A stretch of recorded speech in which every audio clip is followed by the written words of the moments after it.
Salama tsika menakavy a. Misy vaovao indray ty. Tamin'ny 20 novambra lasa teo no nomariana ny andro iraisam-pirenena amin'ny ady amin'ny herisetra atao amin'ny vehivavy. Teto amin'ny tanàna io zany dia tena nanao an'izy première dame niaraka tamin'ny solotena maharitsy ny banky iraisam-pirenena. Dia ny zavatra milay be ao anatiny io ny antsika eto Madagasikara mandritry ny 100 andro ny tena fanamariana an'izy io zany dia asa ratsikatritsika nisy fotoana ny ministry ny toe-karena sy ny fitantanam-bola nijoro vavolombelona izy zany miresaka bôsy hoe tena io bôsy io zany zavatra milay io ary izy tena miondana bôsy to dia fialam-boly mihitsy zany ny bôsy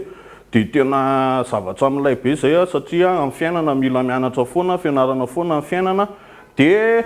zay nentina nentanana antsika rehetrarehetra hoe mba ampidiro mianatra rangany zanakitsika indrindrandrindra ny zanaka vehivavy satria amin'izao ny vehivavy tena rehefa ohatra hoe mahay mahandro tripy sy henan-kisoa dia mahay miborosy-trano dia mahay manasa lamba be dia mahay manasa vilia be dia mahay ohatrohatr'izay dia zay ny atao hoe olombanina raha vehivavy fa nefa ny tsampy izay satria vehivavy koa ne manana saina manana zavatra be dia be afaka atao izy dia aloha izy alefa mibôsy dia amin'izay mitovy daholo dia miakatra koa vola miditra dia avy eo miainga koa ny ari-karena faobe amin'ny firenena dia tia koa zao ohatra anankiray raha ohatra hoe mitombo 600 millions ny sipa mikirakira internet dia lasa miakatra 18 milliards be zao $2 eto ny resaka ny ari-karena faobe ny firenena andalam-pandrosoana zany hoe misy akony be zany rehefa se ampidirina anatin'ny sehatry ny asa sy ny ohatry zany ny vehivavy fa azo atao tsinotsinona dia izay fanentanana foana hoe ampidiro ny bôsy ny vehivavy fa reny koa ny maranitra be ny sainy fa izy fotsiny mody mitapy